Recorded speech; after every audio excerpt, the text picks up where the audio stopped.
Stop with the questions. Celebrate. And then they say, is Donald Trump an intellectual? Trust me, I'm like a smart person. Yosemite's one of the wettest we've ever seen from the standpoint of water. Mike Lindell's a conspiracy. Well, you haven't. Person, woman, man, camera, TV. They said nobody gets it in order. It's actually not that easy, but for me it was easy. Amazing. He can't sit down. He's got a burning in his butthole. He's got a fire. He's got a flame coming out of his butthole. Big, massive dumps. Oh, I have a term for that. I call it corporate communism. Somebody sent me a thing this morning where they're talking about putting the vaccine into salad dressing. You see, this is a simple meme that you would find on the internet, but this meme is very real. You ain't seen nothing yet until you see the flaming butthole. Putting us on our knees to China. Now witness the firepower of this fully armed and operational battle station.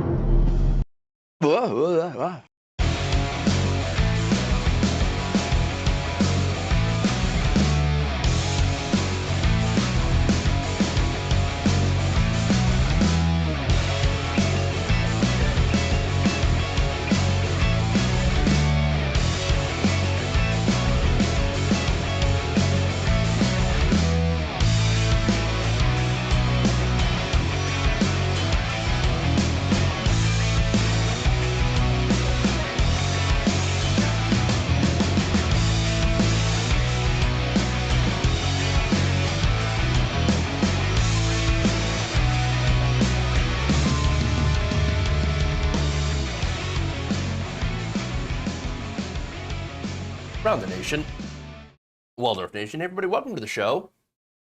Monday, new week, new stories and new fun as always. We're gonna have a great show for you all. Hopefully, you all had an excellent weekend. I'm just, I am doing my part, not only in like actually hosting the show and doing the stories, but I'm also sharing on Twitter. So I am sharing the show and tweeting it out. You should too, if you're on Twitter, if you're on Facebook, if you're on Twitch, etc. Make sure to, share. Please share. Sharing is caring. Make this show great, great again. Yes, again. Okay. Anyway, all right. So, like I said, we're gonna have a fun show today. Also, you will be furious by the end, because at the end of the show, the last story that we have up today is it's a video of police brutality, and it's not good, not good at all. So, but we leave that to the last. But first, we have, of course, MAGA going to war with each other. That's fun. We have Alan West and COVID. We got crying rioters, of course, literally in this case. And so we are going to have some fun stuff before we get to the really heavy crap. So, it is what it is. So if you haven't already, like I said, please like and share the stream. Also, let's see. There are different ways that you can support us as well. Obviously, sign up to subscribe on Twitch. Using, for example, the if you have Amazon Prime, you can sign up. I know I'm getting my I'm getting my stuff wrong today, so it's just been crazy today. But don't worry, we've got that. That's one way to help us, and it doesn't cost you anything.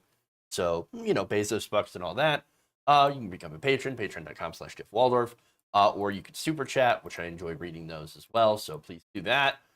Too, or if you can, obviously, if you can't, don't worry about it. That's all right. It's all right. Just being here, liking, sharing, and all that wonderful stuff helps us out greatly. Hello to the Facebook audience. This is Facebook's been getting really, really huge lately. So it's good to see that some lefty stuff is having an impact, well, to try to overturn the dominance of the right wing. So that's good to see. Thank you to the Facebook audience as well for being here. Hey, do you think that Joe Manchin doesn't want Washington, D.C. to become a state because he was losing turning vote as a Democrat in the Senate, assuming the two voted in Democratic senators? So now, Bill, that's a good question. I would say that yes, absolutely. He wants to continue to have a really important role in the Senate as a swing vote, so-called swing vote, which really, it just allows him to dictate terms. And as for your question of assume, or I should say the assumption that they would vote in Democrats, yes. So DC is very liberal, establishment, beltway. They would absolutely vote in Democrats. I'm pretty sure. So I think that would be an excellent chance of that happening. So understand that they wouldn't be like super progressive either, but chances are they would go along with the beltway establishment wisdom, which in this case is, supporting Joe Biden's agenda. So what Joe Manchin wants is what the donors pay him to want, and of course what's best for his own personal finances, which is to fight against things that would curb climate change, or anything that basically limits like emissions for coal or threatens his financial interests in any way. And of course, also Kirsten Sinema, as we've noticed too, will be fighting against anything that does anything to lower drug prices for prescription drugs. So yeah, we're kind of screwed on that regard. But yes, most blue district, very, very blue district. But again, not super progressive either, I mentioned. Let's see. Buy yourself some sushi. You're looking thinly. Am I looking thinner? I've been getting this a lot lately. And it's, I weigh myself and I've lost like 5 pounds. So maybe, I don't know, maybe I've just lost 5 pounds off my face. I don't know, but thank you for noticing. I appreciate that. Apparently I'm looking better. Hey, great. Appreciate it. It's good when you get noticed. Glad it's fitting on you. Thank you, it is. Why I enjoy these shirts. Very nice. They're very nice shirts. You look fit. Oh, thank you. I'm like 250 pounds, but thank you. I appreciate it. I'm kind of a big guy, but you don't see most of that. I'm a little chunky. All right, though. I appreciate the kindness, but we got stories, so I'm just gonna not sit here and talk about how amazing I look, but just get on to actually doing some news, politics. It's what you're here for. Some of you are, at least. Okay. Anyway, let's do it. Let's jump into how the story of how Ivanka Trump almost became head of the World Bank.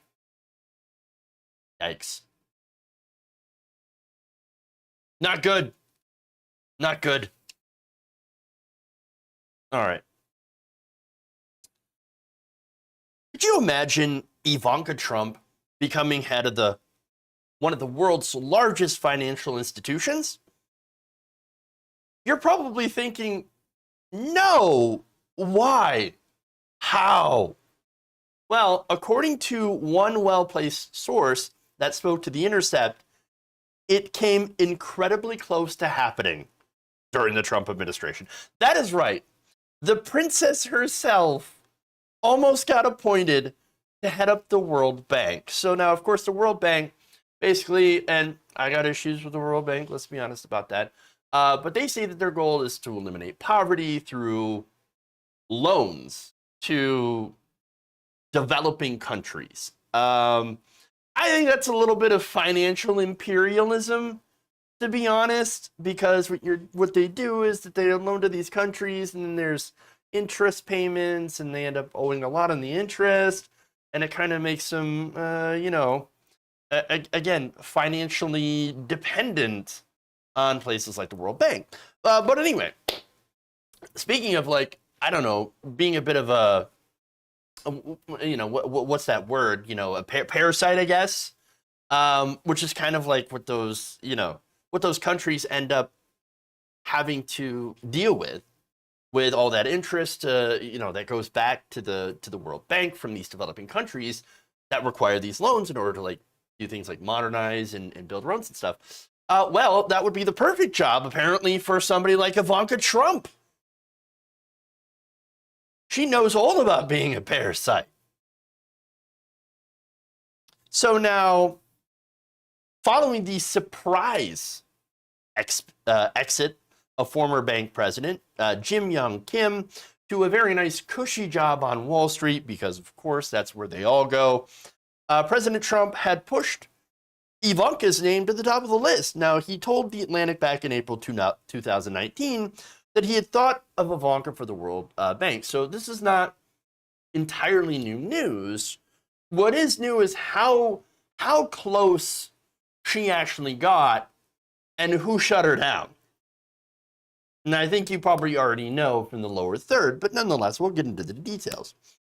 So now Trump talks to The Atlantic, and he says, she would have been great because she's very good with numbers.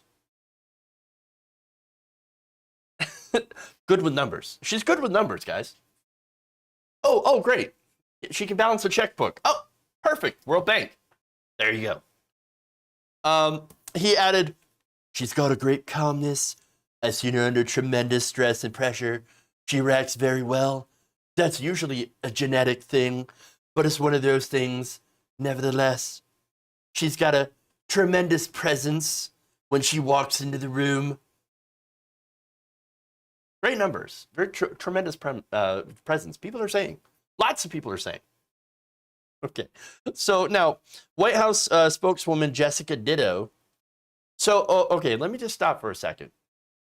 I know I probably shouldn't harp on people's names, considering I have a name that is commonly used in negative ways. But Ditto, literally, I mean, taking as a White House spokeswoman, I mean, the irony here is perfect, isn't it? I wonder if she's a Rush Limbaugh listener when he was alive. She would have been a literal ditto head. Okay, anyway, terrible jokes and puns aside. All right, so she explained that at the time that Ivanka was very qualified to be on the selection team. So now this is to select the new World Bank president, which of course the United States gets to do because the United States has the majority share in the World Bank. So now they say, Ditto says, she's worked closely with the World Bank's leadership for the past 2 years, and now to the World Bank's Women Entrepreneurs Finance Initiative, which she helped launch. Okay, so you did that, and then you had tremendous presence. Okay, that still doesn't make you fit for a leadership position. Now, not only that, but apparently in the White House, a lot of people looked at her so-called qualifications and were like, there's no way. No way. She is not qualified to lead the World Bank. She's not even qualified to be here. And by the way, again, he said she has great presence, right? She does not have great presence. Y'all remember back during the G20, where she tried to muscle in on some conversation with world leaders, and they snubbed her. They basically blew her off. Like, okay, Ivanka, yeah, that's great. Go let the adults talk now. And it's because she belongs at the kiddie table. And the reason that I keep saying that she's not qualified is because she's not qualified. She is the literal failed daughter of Donald Trump. No experience running an organization like the World Bank, especially considering some of the other issues involving Ivanka. Because, maybe I'm not giving her enough credit. Like, I could learn how to run a bank. Yeah, no problem. You just loan up money and you get your assets and you get your debits and your credits and blah blah blah. It should be too hard, right? Right? Well, there are the other problems. The Atlantic noted that her signature Trump Organization real estate projects were linked to money laundering. So now, real estate, money laundering, what other organizations can also launder money? Oh, right, banks. Gigantic banks. Like the World Bank. She also had lied under oath that she was uninvolved in the 2017 inauguration. Now, a lawsuit alleged that the inaugural committee overpaid for event space at the Trump International Hotel in D.C., of course, corruption that basically made that money go back right into her family's pocket. Not only that, fellow presidential advisor Jared Kushner and her husband also earned hundreds of millions of dollars out of outside income while working at the White House. Plus, her Women Entrepreneurs Finance Initiative completely flopped.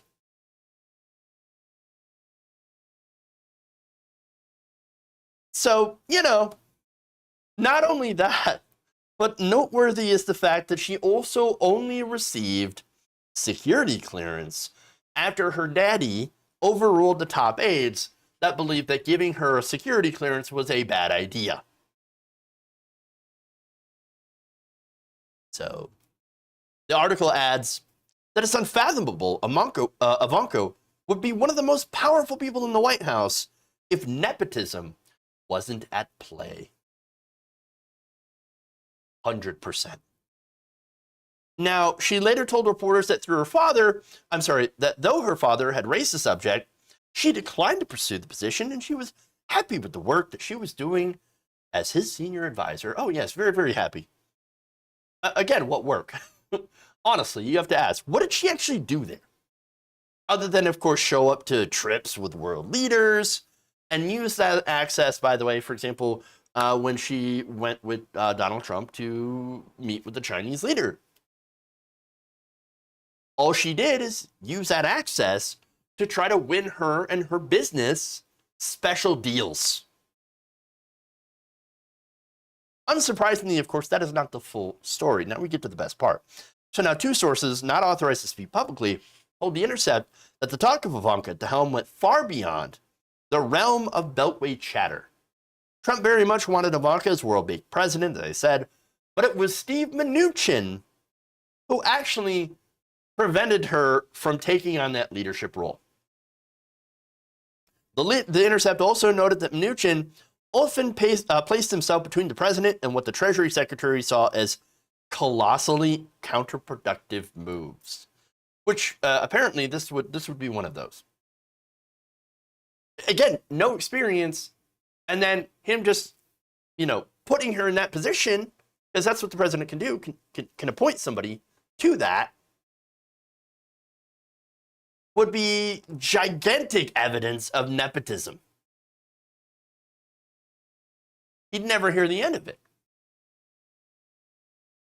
Now, they also pointed out in The Intercept that his time as a Hollywood producer, Mnuchin's, making him a representative of the Senate whose approval Trump craved gave him influence that the others in the administration lacked. So I love that this, again, is phrased as colossally counterproductive because we go back to the main issue with Ivanka Trump.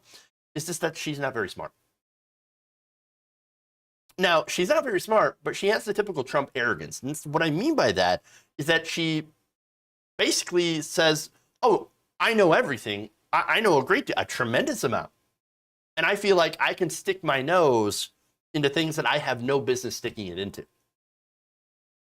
Well, because I'm Ivanka. I'm Donald Trump's daughter. So I could just, go up to world leaders, saunter up there and be like, hey, I know what I'm talking about. And expect to be taken seriously. Except the thing is, she's not being taken seriously because she's not a serious person. Really, in reality, she is a grifter whose only real achievement is just being born Donald Trump's daughter. That's it. All right. Let's go to the fun stuff. Let's go to MAGA war. Best kind of war.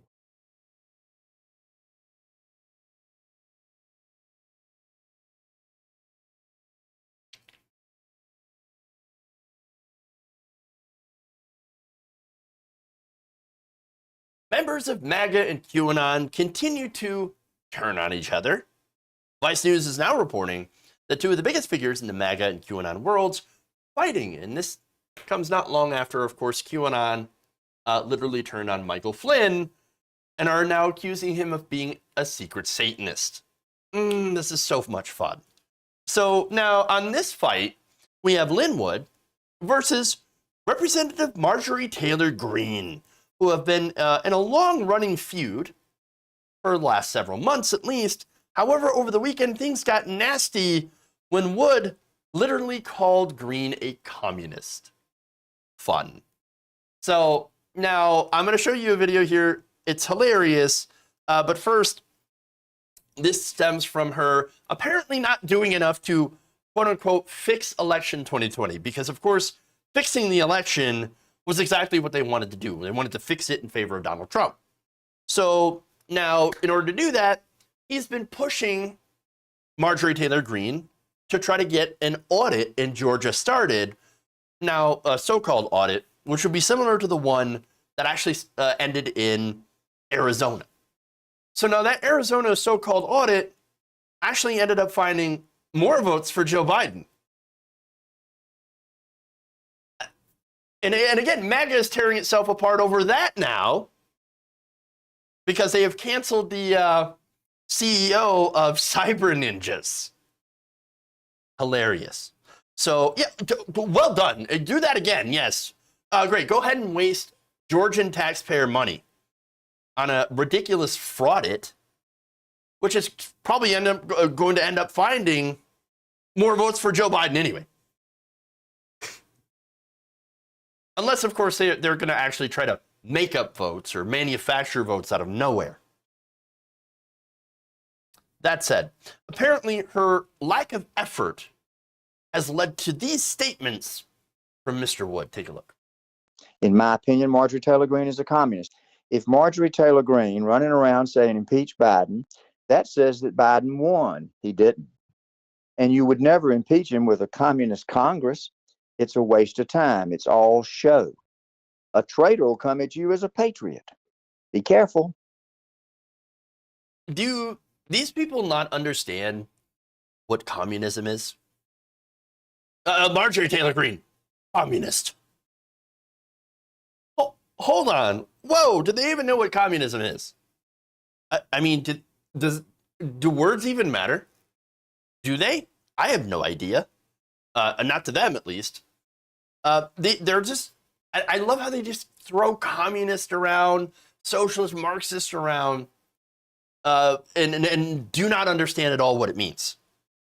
It's just like, that's a label for people that they don't like. Oh, well, I don't like you. I hear Jim Bob's a communist. Well, what's communism? Stuff I don't like. And I don't like Jim Bob over there. Kind of a dick. So he must be a communist. Oh, okay, yeah, it makes sense. Yeah, it makes sense. Yeah, totally. So now, naturally, Marjorie Taylor Greene look, she'd ignored this, Linwood for a couple of weeks, but when he decided to use the C word, not that C word, but the communist word, well, that's when Marjorie Taylor Greene decided to respond on Twitter, and she referenced allegations by Kyle Rittenhouse's mother. So, look, Kyle Rittenhouse is the 18-year-old who went across state lines in Wisconsin and murdered 2 people in Kenosha. So Kyle Rittenhouse is like the mega star. Oh, yeah, a real patriot because he was hunting black people. And they love it. They love it. So now the allegations against Wood is that he had stolen money from a fundraising campaign designed to fund his defense. Let me see if I have the image of that tweet here to show you. Nope, that's not it. All right. Well, so now in a Telegram post, no, I'm sorry, this is still on Twitter. He lifts his Bible up high and lies and lies. He's not one of us. She also said, only monsters hurt innocent people in their greatest time of need. I'm sorry, what's that feeling when two people that are terrible fight each other and it makes you feel good? I know the word. I can't say it right, but I know the word. So, Schadenfreude, I believe. I know I didn't say it right. I know I didn't say it right. I don't know how to say it right. And every German person that's watching, because I do have German viewers, they're like, no, you didn't say it right. You didn't say it right. You said it wrong. I know. It's okay. Y'all know what I mean. That's the feeling that I'm getting, though, with this story. It's fantastic. So, all right. Now, Green took things a step further and insinuated that, in some way, that Wood was working with the January 6th committee based on the fact that they did not want to seek evidence from Wood. That's the tweet. You have to ask yourself, if Lin Wood fought so hard against the election like he claims, even encouraging people to go to the Capitol on January 6th, why isn't he the target of the J6 witch hunt? The J6 committee is only focused on Trump's biggest defenders, but not Lin Wood.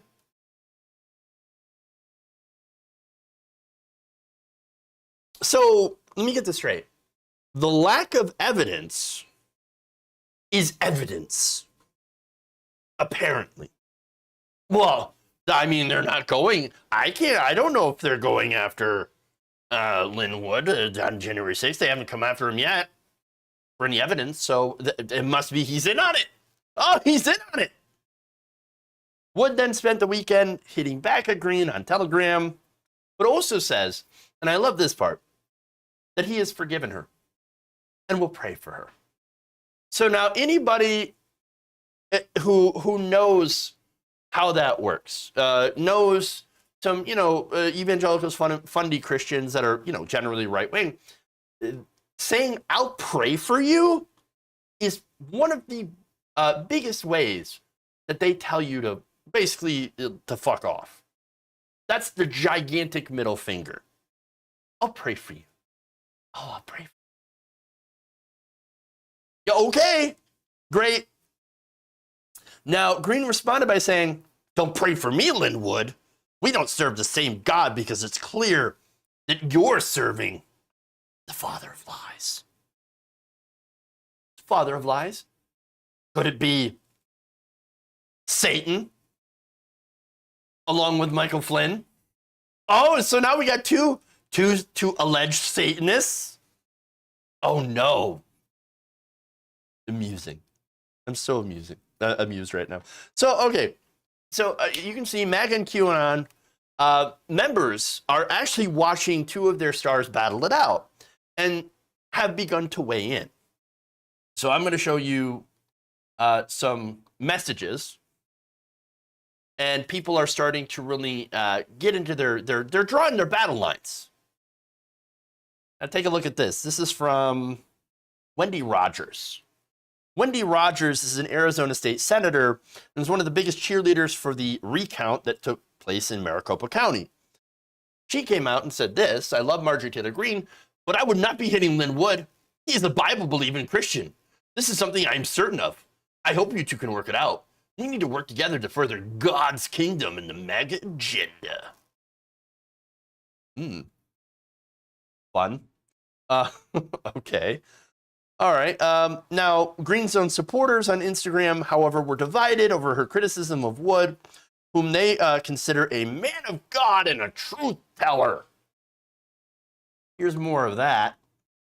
And again, these are mixed. All right. You got Lin Wood as a grifter. Conservative movement is filled with them. That's why I'm not a conservative. They're weak and easily intimidated. So you're not a conservative because a grifter is being conservative is a way of life, my guy, not just a label. sound like an A1 grifter if you think that. I'm glad you're not conservative. I love Linwood. He's a man of God, a truth teller. Don't you dare go after Linwood. Are you sure about that? Linwood was highly suspect from the beginning, and it's clear that you're in denial about it. It's a clear, dirty move that he's trying to pull. Lynn called her a rhino. Right. Let me say that. Rhino, Republican in name only. It's not a literal rhino. What are you doing? Isn't working on the audits in Georgia. Seems to be all talk. It seems to be a distraction from her own failings. Please don't attack Linwood. Please do. He's the definition of a POS. Bruh, did you even read what he did? Bruh, he's a Democrat donor. Read up on him. He's not the savior you think he is. Oh, yeah, again, all of this deeply entertaining. As I mentioned, I drink it up with a straw. Absolutely. So now over on Telegram, again, this is spilled out to other members of QAnon and MAGA. John Sobel, the organizer of a major QAnon conference, and it was known as QAnon John. Oh, clever. Very, very clever. Said the major spat was something that has been coming for a long time. Well, I have seen this coming from a mile away now. It makes me sad to admit, but there is definitely a massive divide taking place within our movement. Okay, yeah. You know what? That actually makes a little bit of sense. I mean, look, MAGA's got some pretty big divisions, just like any political movement. And I say that from experience because, well, here on the left, we have our own issues with unity. Okay. That said, it's going to get crazy. In fact, he continued by saying, that's the last thing we need right now, but unfortunately, some have made choices that are not too bright or are being purposely controlled to cause damage. Oh no, we've got an op. In fact, another QAnon influencer, Jordan Sather, was drawn into this when Wood told his followers that Sather was not to be trusted. He said, the mockingbird propaganda has many species of birds. Referencing Operation Mockingbird, the alleged CIA campaign to influence media output during the Cold War. Try to be an informed birdwatcher. I have discerned that Jordan Sather is someone I would not recommend you follow. Sather, who makes money by selling supplements to his followers, and has in the past urged people to drink bleach to fight COVID. Yes, that's who Jordan Sather is. Used the attack to try to spread more conspiracies, saying that it was that Lynn Wood is an op. I can tell you, there's a huge COINTELPRO network infiltrating the Patriot MAGA Q movement, Sather said without evidence. Might be the CIA. Might be Mossad. Yes, might be. Sure. Look, I feel like this is what happens when stupid people fight publicly. I mean, think of it this way too. Y'all seen the Spider-Man meme where they're pointing at each other, right? In this case, here you got MAGA chuds literally pointing at each other and saying, "You're CIA. No, you're CIA. You're an op. You're Mossad." It's hilarious. And no, here's the thing about all of these people, right? They're either insane or grifters, or insane grifters in this case. A little bit of A, a little bit of B. Every person in this story is unhinged and terrible. And so when it comes down to it, let them fight. Let them fight. Because I'm just going to sit back, pop a little popcorn, and watch them do the circular firing squad. What else can you do? Fun times. All right. More stuff. We got Alan West.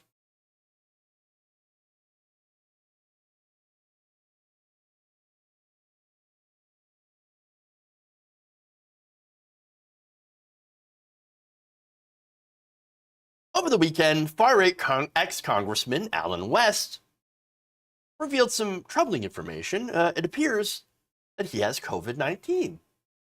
Oh, no. Well, that's not good. In fact, it has gotten so bad that he had to be hospitalized on Saturday. So now, according to the Daily Beast, the former congressman wrote that he and his wife, Angela, had went to the hospital on Saturday at an emergency room in Dallas and had to receive monoclonal antibody treatments. Wow. So now, the big surprise here, or I should say not surprise, is that Alan West is not vaccinated. Shocker. So now, monoclonal antibody treatments, by the way, are reserved for fairly serious cases of COVID-19. For example, when Donald Trump received them at Walter Reed Medical Center. So they're also, by the way, an experimental treatment. Now, here's the thing. So vaccines tend to prevent those serious cases leading to hospitalization. And so it makes you wonder if his trip, him going to the hospital, maybe made him think, oh, you know what? I should get a vaccine. We should get vaccines. No. I mean, he followed up the previous day's news with an off-the-rails Twitter rant against, big surprise, vaccines. So now, first, he said that the treatment that he had received led to immediate results. Oh, I feel so much better, right? Well, I mean, what kind of results? Is he okay? Well, he's still in the hospital with COVID-related pneumonia and low blood oxygen levels, and so no, not okay. His wife, however, different story. Turns out his wife, Angela, the smarter half, got a vaccine, had been vaccinated, and so immediately went home. She's fine. Now, you think that might have made him think, hey, wait a minute, maybe I should have been as smart as my wife. But again, no, not the case. Here's what he tweeted, quote, I can attest that after this experience, I am even more dedicated to fighting against vaccine mandates. Instead of enriching the pockets of big pharma and corrupt bureaucrats and politicians, we should be advocating the monoclonal antibody infusion therapy. So now, let's break that down. Okay, let's break this down. So he says he's against the vaccine mandates and against vaccines and is for monoclonal antibody treatments because he doesn't want to fill the pockets of big pharma and bureaucrats. Well, that's interesting. So now let's break down the costs here. So now the average cost for a hospital stay for COVID-19 is around $20,000. And again, it's really hard to pin down an average because there's a lot of different factors at play. But basically, it's pretty much accepted that it's going to cost you around, for I should say the best case scenario, around $17,000. So now the government currently covers that amount. So if you do get sick and you have to do the monoclonal antibodies, well, that's okay. The government's going to cover it, thanks to some government programs. All right. Now, there's that. That's 17 to 20,000, and again, more depending on your condition, right? So now that's taxpayer money that goes to paying the hospitals. Okay. So now you also have Regeneron. That is the Regeneron's 2-drug cocktail. So that costs about $1,250 per infusion, according to Kaiser Health News. So once again, in this case, the federal government covers this. Again, taxpayer money is going into the pockets of Regeneron, a company, and GlaxoSmithKline. Compare that to the cost of a vaccine. How much did the vaccine cost? Okay, think about it this way. How much would the vaccine cost if you were paying it out of pocket? The average cost would be about $20. Now, again, the federal government covers that, And so for every American. And so the cost to us is nothing. Oh, okay.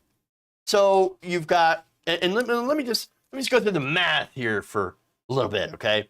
So now, I'm not good at Republican math, but I would think that $20 is less than $2,500, roughly. Or, plus the less than $20,000 for a hospital stay, which again could change based on factors like age, location, length of stay, severity of illness, comorbidities. If you end up on a ventilator, God forbid, that could actually end up costing millions of dollars or hundreds of thousands of dollars. So, you know, again, Republican math here doesn't seem to work out. $20 versus just an enormous amount of money at treating something that could have been prevented. You know, Alan West is apparently making sure that we put more money in the pockets of Big Pharma, not less. Because again, you can avoid all of that extra cost by getting vaccinated. If you don't get sick enough to be in the hospital, you're not going to have to spend that money, or the taxpayer's not going to have to spend that money on your behalf. And so that's the issue. So you may think, how dumb is this man?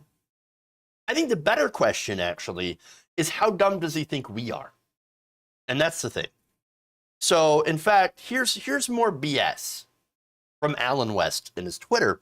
He says, instead of jabbing Americans and not illegal immigrants, what does that have to do with anything?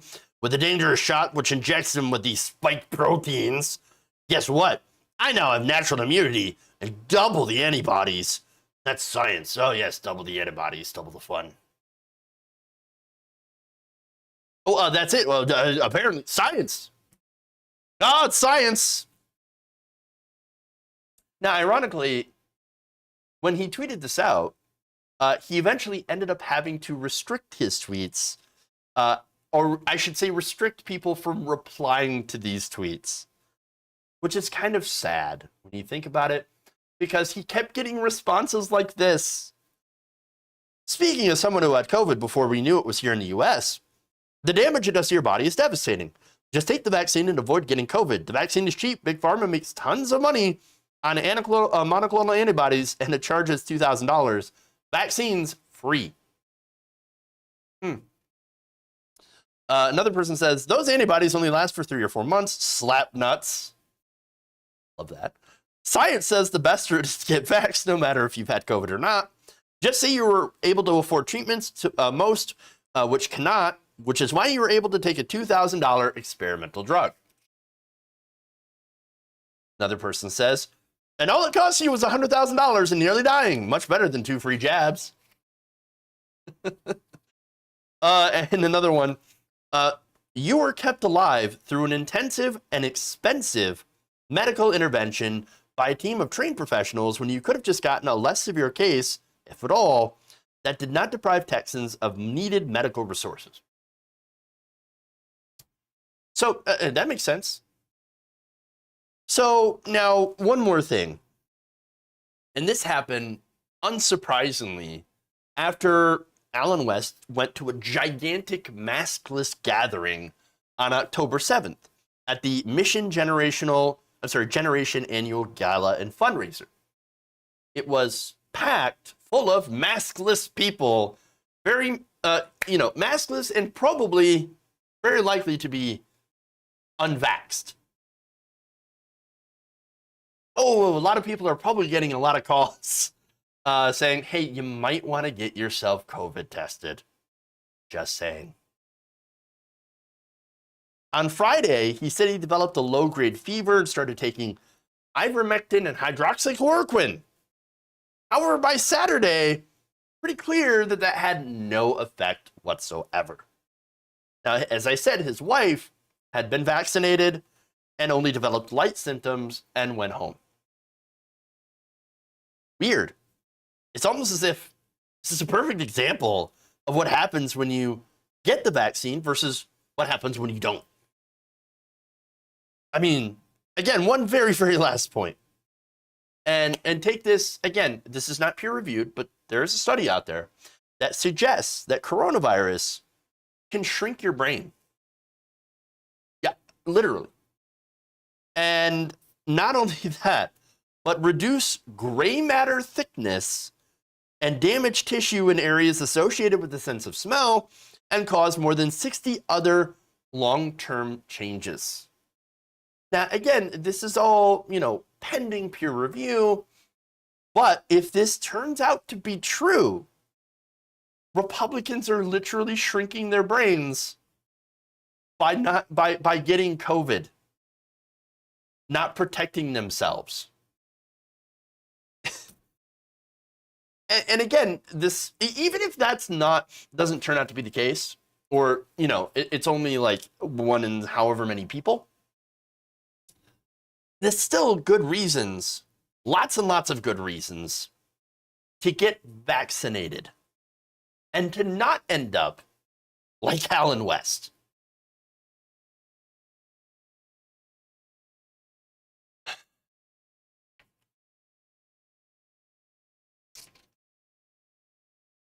Shrunken brain. Joke's on you. He's already Republican. True. You can only shrink a shirt so much. Maybe the anti-vaxxers have already experienced maximum shrinking. Y'all are killing me. Y'all are killing me. So good. All right. One more fun story here, where I hit you with the good stuff.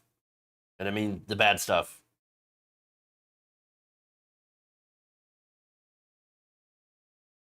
All right.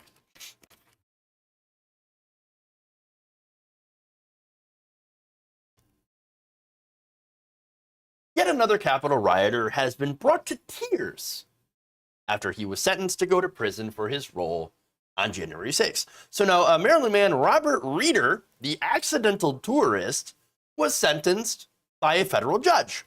And this federal judge hoped that it would send a message to the other participants that they would not be avoiding responsibility. So the reason that I talk about that, of course, I'll get to towards the end of the video.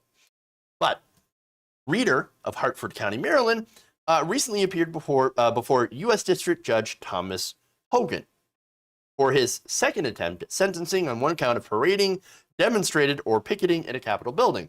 So already this is a very small charge, it's a very light charge, considering what he had actually done.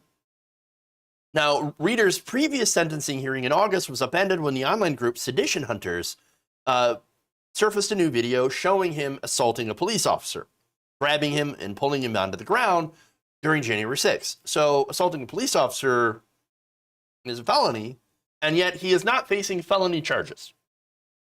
Great. At the time, the Justice Department was asking for Reeder to spend 2 months behind bars, arguing that he was proud of his participation in the riot.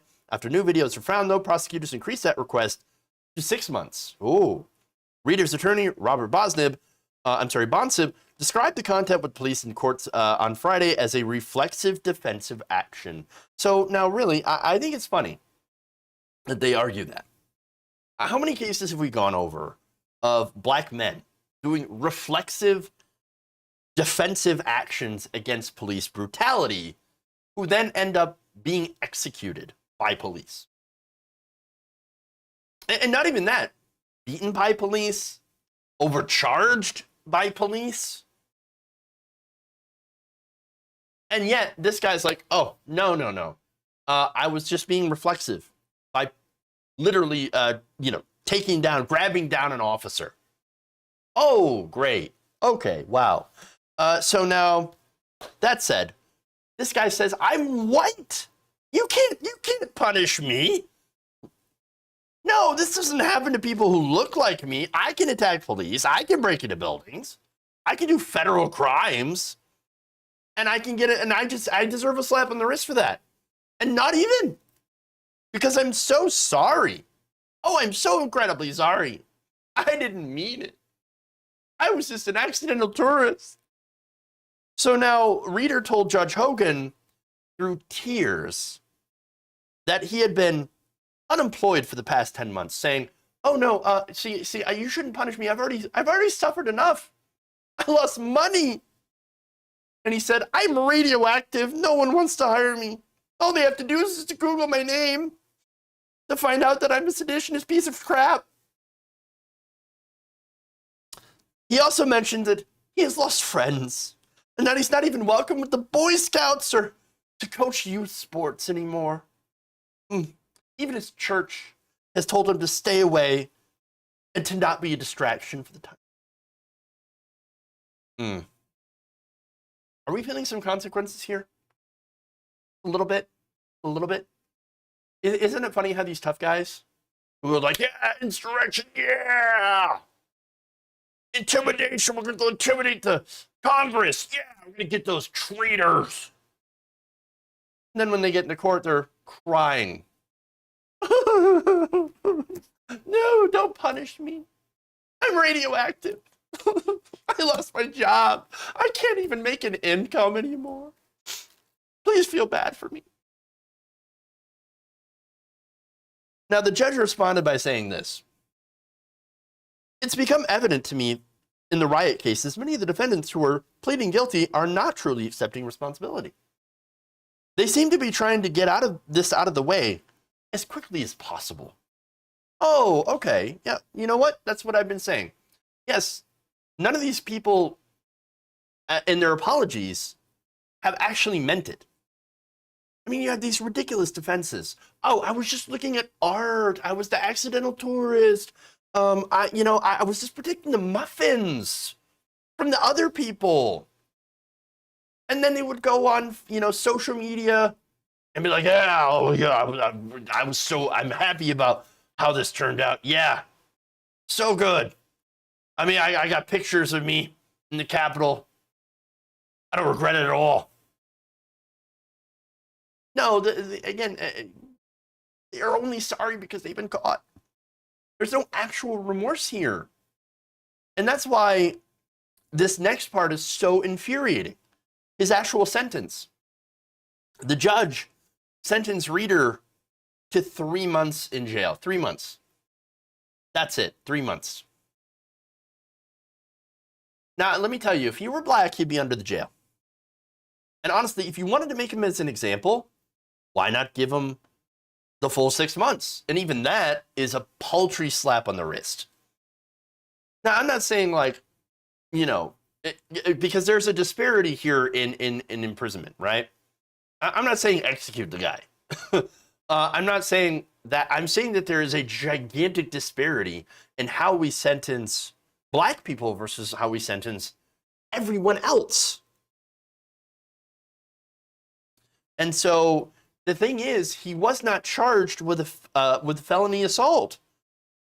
He pleaded to a misdemeanor because they allowed him to. Not only that, he had lied to the federal officers and assaulted police. It's on camera. Now, if anything shows you the example of white right-wing privilege at work, this is it. This is it. And the guy still cries and whines because he got 3 months. No, and this is what's leading me to say that they're going to do it again. They're going to do it again because there are no real consequences for these people. None.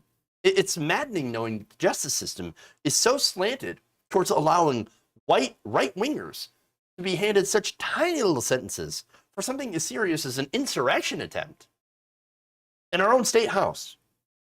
And they're not even sorry for it. They're just playing sorry because, again, they got caught. I think it wouldn't be a stretch to say that when he gets out, very likely the guy's going to be posting right-wing hate memes on Facebook and on social media and bragging about how he got off with only 3 months. And I think for that, it's only a matter of time until they try this bullshit again. And that is an incredibly scary thought.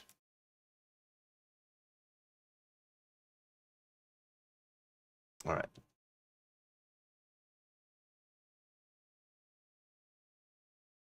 All right. One more story here, and it's going to make your blood boil. And so, look, if those of you who, it's content warning. Content warning. There is some police violence. So if it makes you uncomfortable, a disturbing video, don't watch. But I am giving you the warning.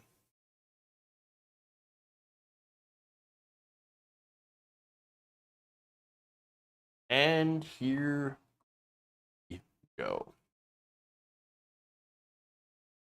The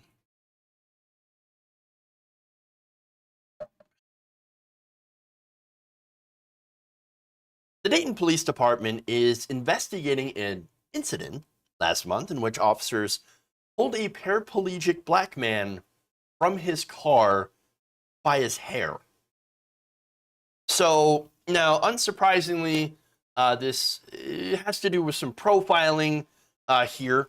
Now, NPR reports that officers had stopped Clifford Owensby on September 30th as he was driving away from what officers say was a suspected drug house. So, the guy's coming back from a drug house. And so, he's got a history of past felony drug and weapons charges. So what we're going to do is we're going to flag him down and have a canine unit do his, conduct a free air sniff of the car just to see if he's got any drugs. So that's according to police. Now, to do that, officers told Owensby that he would have to step out of the car, according to body camera footage released by the department. So now he responded, of course, to this as saying, well, I can't get out of the car because I'm disabled. I'm a paraplegic. Nonetheless, I'm going to show you this video. It's going to be very disturbing to you, but it's important to watch this to get the context of what happened. Take a look. I cannot step out. I'm a paraplegic. I cannot. I'm a paraplegic, sir. Come on, bro. I cannot step out of the car. I cannot step out of the car. In the car? You can get out of the car. You got in the car? Hello. Come down the street. Come bring cameras and bring somebody so they can witness what's going on. Can you call your white shirt, please? If you pull me out of here, you better expect. So here's the thing. I'm gonna pull you out and then I'll call a white shirt because you're getting out of the car. That's not an option. So you're getting out of this car. So you can cooperate and get out of the car, or I'll drag you out of the car. You see your two options here? I know I got right. Now, what would you like to do, sir? I would like for you to call your white shirt. I will. Get out of the car. Come on, bro. Get out of the car. Get out of the car. Listen. Get out of the car. I am paraplegic, bro. You can fucking hurt me. Get out of the car. You can hurt me, bro. Get out of the car. Get out of the car. What are y'all doing, bro? I'm a paraplegic, bro. You're making this work. I'm a paraplegic, bro. I'm trying to tell you that I got help getting in the car. Y'all can fucking hurt me. They can hurt me. Get out of the car. Damn, bro. I'm a paraplegic. Ow. You have to get out of the car. Ow. Get out of the car. Somebody help. Somebody help. Something right here. Somebody help. Stop. Somebody help. Stop. Someone help. Stop. So are y'all recording this? Stop. Somebody help. I'm a paraplegic. Stop. They are doing the please help me. Somebody please help me. Stop. You are hurting me. I'm a fucking paraplegic. Stop. I'm a paraplegic. Stop. I'm a paraplegic. Stop. I'm a paraplegic. Make this worse than it needs to be. I'm a paraplegic. I gave y'all everything. That's fine. I gave y'all everything y'all asked for. Cooperate. Can y'all call the white shirt? Please? Can y'all call the real police, please? Ow. Motherfuckers is doing me wrong, man.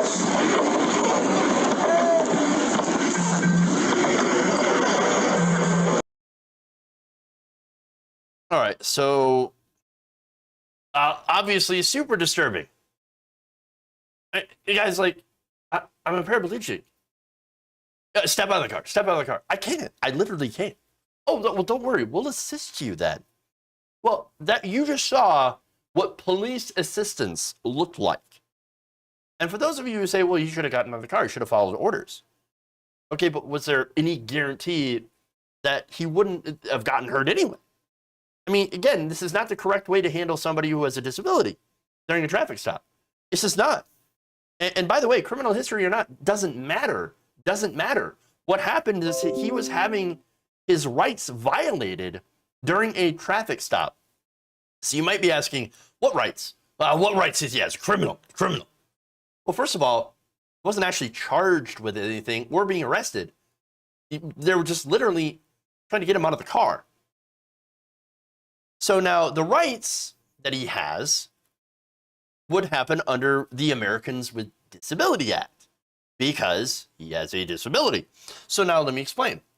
Title II of the ADA provides that people with a disability must be able to participate in the services, programs, or activities of a public entity, which would be the cops, and that their disability must be reasonably accommodated, meaning that the police, if he asked them, which he did, hey, can you get a white shirt, which of course would be a supervisor, a police supervisor, for them to ask, okay, can you maybe do this for me so I can get out of the car? But no, he said, I can't get out. I'm paraplegic. I can't get out. I have a disability. They did not hear him whatsoever. They did not listen to him whatsoever. And they proceeded to drag him out of the car. So now, this actually comes from a case back in 2013, the ADA, the city and county of San Francisco versus Sheehan. So a woman, Teresa Sheehan, had threatened police with a knife. So they came into this assisted, this mental health facility, okay, this mental health home, and she had a knife, and they came into her room, and she said, she held a knife, and she said, don't come into my room. Don't come into my room, or I will stab you. I will hurt you. So, you know, if you try to arrest me, whatever. So they retreated. And then decided, no, we can't have that. We're going to come back in and go after her. Sheehan was then pepper sprayed and shot. Now, she miraculously survived and ended up suing. So Sheehan argued that Title II of the ADA also applied to arrests, and that the officers should have taken her mental illness into account when entering and re-entering her room. And under the ADA, you can, of course, do accommodations. Now, her proposed accommodations for that were respecting her comfort zone, engaging in non-threatening communication, and using the passage of time to diffuse or de-escalate the situation. So now, the Ninth Circuit took a look at that and agreed, and said that Title II of the ADA does apply to arrests, and concluded that re-entry into her room violated her Fourth Amendment rights because it was unreasonable search and seizure. Although Sheehan needed help, the officers had no reason to believe that a delay in entering her room could cause her serious harm. Now, again, this is from police who eventually pepper sprayed and shot her. So it looks like in that case, the police caused her way more harm than she was causing anybody else, especially when weighed against the likelihood that this case continues, that a deadly confrontation would ensue if they had forced this confrontation. So in this case, police forced a confrontation because they did not give this man his reasonable accommodation. He said, I want to talk to a manager. I want to talk to a supervisor. And maybe so we can work something out on how to get me out of the car. Because understandably, he did not want those officers to take him out of the car. He did not trust those officers to handle him with care. And obviously, his concern was justified from that video. The guy was not a danger to police. This was over the possibility that he was either dealing or doing drugs, which again, we don't really know about that part. They didn't find any drugs in the car. And again, I don't really care if they did or not. It doesn't really matter. It's immaterial. And by the way, why are drugs still illegal? Oh, well, they're dangerous. You could hurt yourself or someone else by doing those drugs. So we're going to protect you by dragging you out of a car, a disabled person, by your hair. And, you know, in order to protect you, of course. Now, the cops did say this. They said, well, we found a bag of money. We found $22,450 in the car. Plus, our canine dogs, our dogs, had a positive hit on it. They alerted on it. Oh, yes. Now, alerted basically means that it was that the police dog showed that it might have been in the vicinity of illegal drugs at some point. Now, here's the issue with that. Drug dogs are wrong a lot. Now, according to the Washington Post, multiple analysis of drug dog alerts have consistently showed alarmingly high error rates, with some close to and exceeding 50%. Unreliable. Completely unreliable. And by the way, that's not always the dog's fault, right? Dogs, of course, are bred to please. They're humans, right? And so for some units, the police handlers could be sending unintentional signals. In other cases, police handlers may have trained the dogs to alert on command so that they can then further go and make arrests. So both of those things happen. Now, a 2010 study found that packages designed to trick handlers into thinking that there were drugs inside them were much more likely to trigger false alerts than packages designed to trick the dogs. So we got major issues with this. Major issues. And finally, again, it's noted that in the arrests, it wasn't even an arrest, by the way, Owensby was cited for two things, none of them involving drugs or the money. He was cited for failing to restrain a child that was in the back seat. There was a 3-year-old in the back, and having tinted windows.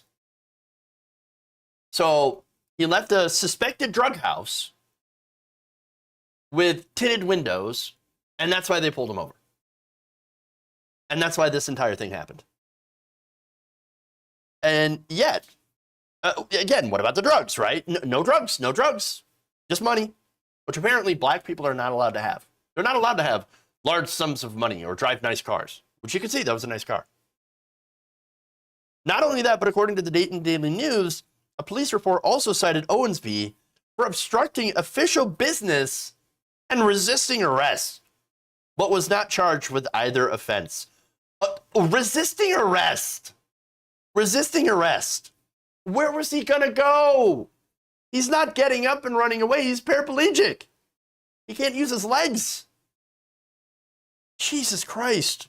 And again, they literally, I showed you, they dragged him to their car, which could have done more damage to his spine. You don't do that.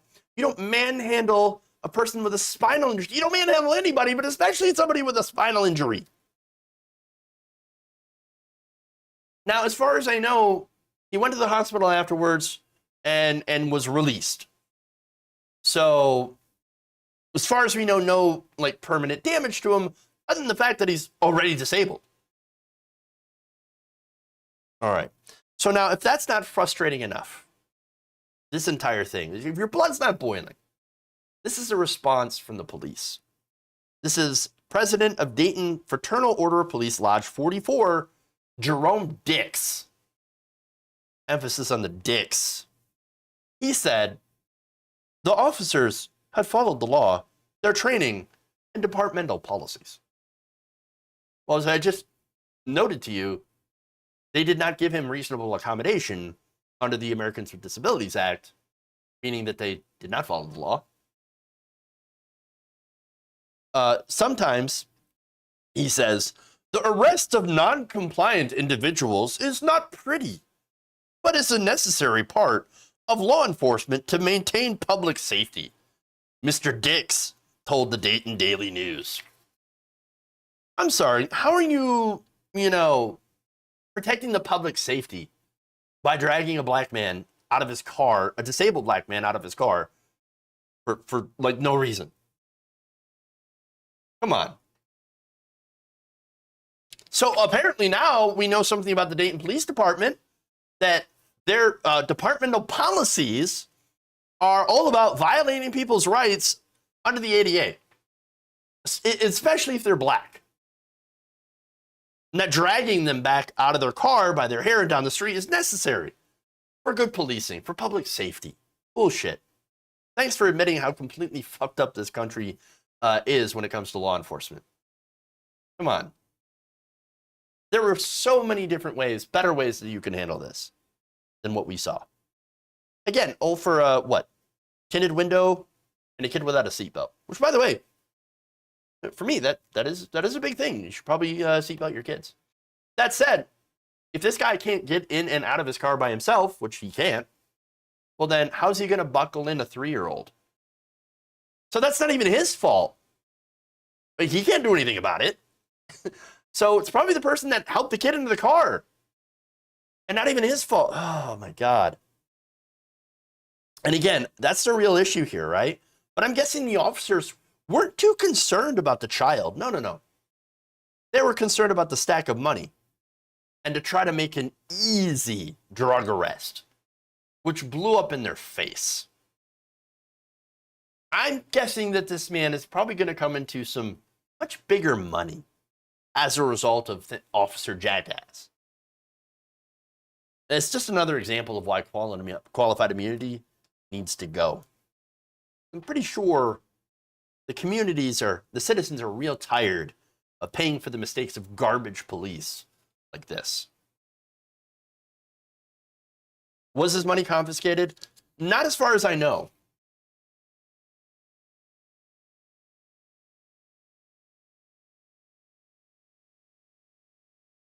All right. All right. That's an incredibly frustrating story.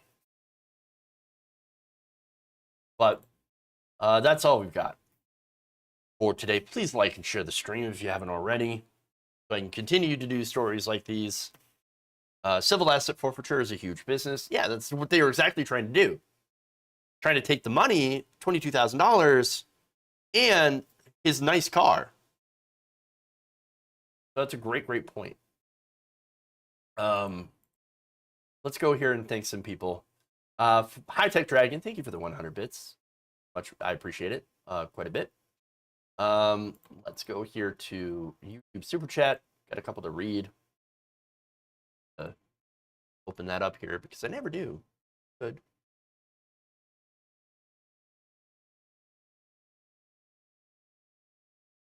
That's over here. Thank you. Let's see. Dango Bango here. Is the secret to defeating the far right in this nation just to scream blatantly that their so-called leaders are communists and sus? Maybe we should try it. It's a personification of Pac-Led's fighting. Pac-Led's smart.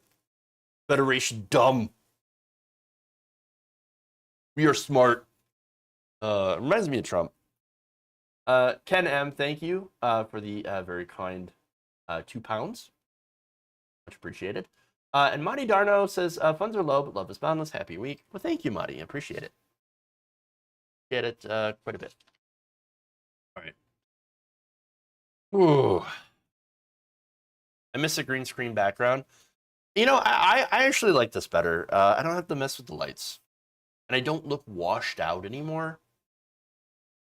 Actually, you have more of a natural skin tone.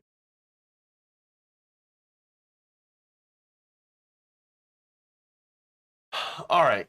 Anyway, thank you all. I appreciate it. Please like and share the stream if you haven't already. Very important that you do so. Check out the clips if you haven't already too. Well, I mean, of course you haven't already. I haven't put them up yet. But I mean later on if you missed any of the show.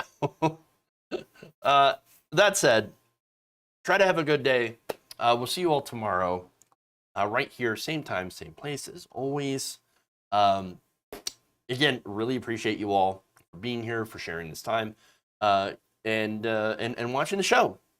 I love you all, and remember, change begins with you. Good night, nation. See you all tomorrow. Have a great night.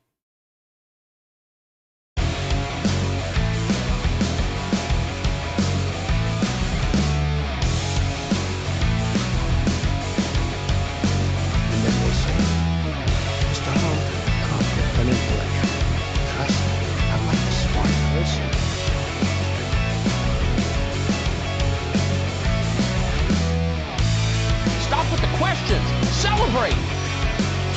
Dumps. Big, massive dumps.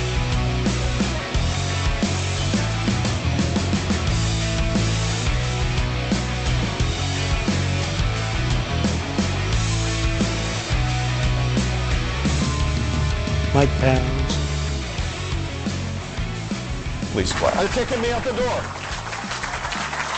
You're kicking me out the door.